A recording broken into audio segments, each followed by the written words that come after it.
Guys, welcome to Amity Tracks. So, I had this idea for a new series, really just because of these two records, but then I was thinking I could probably do this with some more stuff.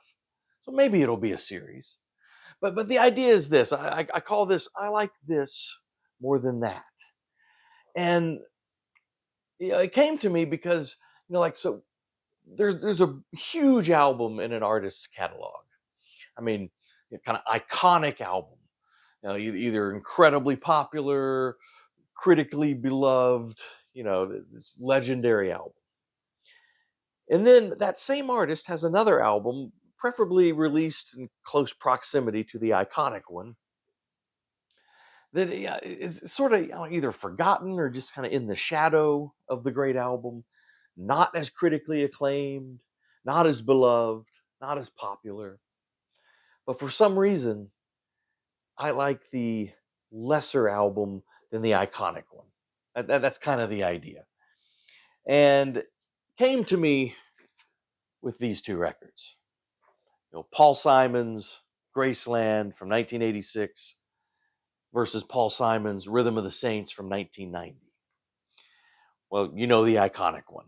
So why don't we start with that one? Graceland. I don't know if you guys remember this. When it came, this was huge. I mean, it was seen as this groundbreaking record. Mixing these sort of Western pop elements with world music, and it wasn't the first one to do that. I mean, Talking Heads had been doing that a little bit. Peter Gabriel dabbling in that, but with Graceland, it was almost like the point, of it. Whereas some of these others, I mean, it was sort of meshed into the fabric of the music. Just read the liner notes on the back here, where Paul's sort of painstakingly talking about the roots of each of these songs. I mean, it's almost the point, that it was this sort of meshing of Western pop with, well, really kind of pop elements of. I mean, in Graceland's case, it was mostly South Africa, right? Mostly South African music. So I mean that cross cultural thing was really the point in some ways. Huge hits off of this. I mean, Boy in the Bubble, Graceland, You Can Call Me Al. I mean, all those are big hits. Honestly, I kind of find You Can Call Me Al kind of irritating. I'm not a huge fan of that, but Boy in the Bubble, Graceland, I think I love those songs. Those are great, and much of the rest of this is fantastic too. I said mainly South African music, but you got a little Zydeco in there. He works with what, Rock and Dopsy, and what was it? That Was Your Mother, I think, is the song. And then of course Los Lobos, with All Around the World or Myth of Fingerprints. But it's mostly South African.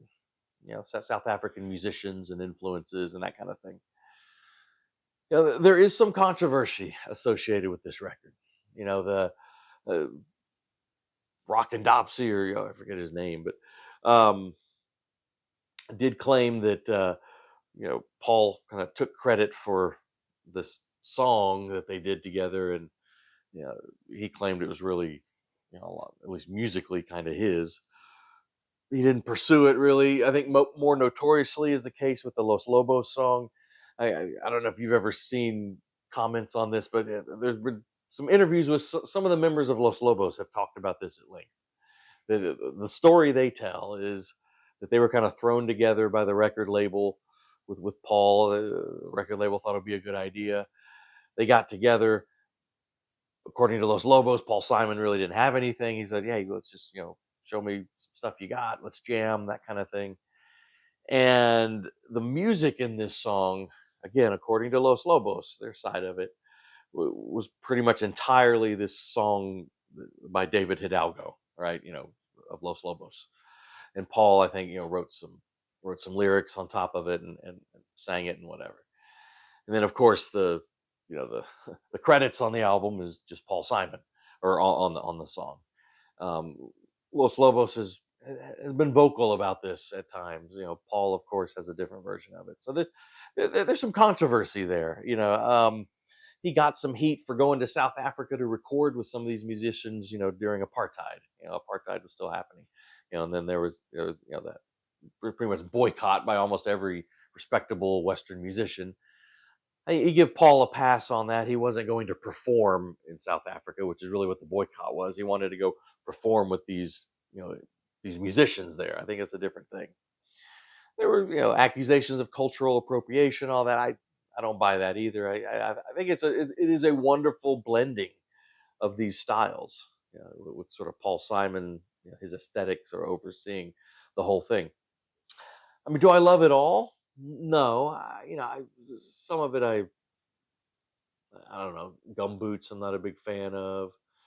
Um, I don't know. That Was Your Mother. Honestly, I'm not that big a fan of, but yeah, most of it is great. So I like this, but I like this even more. So this is Rhythm of the Saints, 1990. Is follow up to Graceland. Also world music focused, but here the focus is South America, right? And Paul Simon kind of dabbled with South American music, going all the way back to the Simon and Garfunkel days. Was it El Condor Pasa, right? There was a Peruvian melody and all that. So he's not new to it. Now, this did get some favorable reviews. People liked it, but it wasn't nearly as big as Graceland. Definitely kind of in Graceland's shadow. I think if this was seen as like, he's sort of tread this ground with the world music blending thing. So I mean, it seemed to me like kind of the reaction was, this isn't Graceland. The singles didn't do nearly as well. I know Obvious Child was kind of the big one. What was it? I think She Moves On and then Proof, and then they didn't do a ton. So they I think those singles maybe weren't as sort of catchy, immediately catchy and distinctive as maybe the Graceland singles. I don't know. And it's true the Graceland I think is a more diverse album.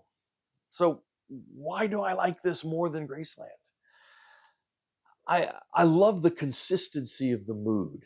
The groove throughout. I mean it play. I know it's distinct songs, but the focus on sort of South American percussion, especially, really it almost plays like sort of one long track, even though it's different tracks.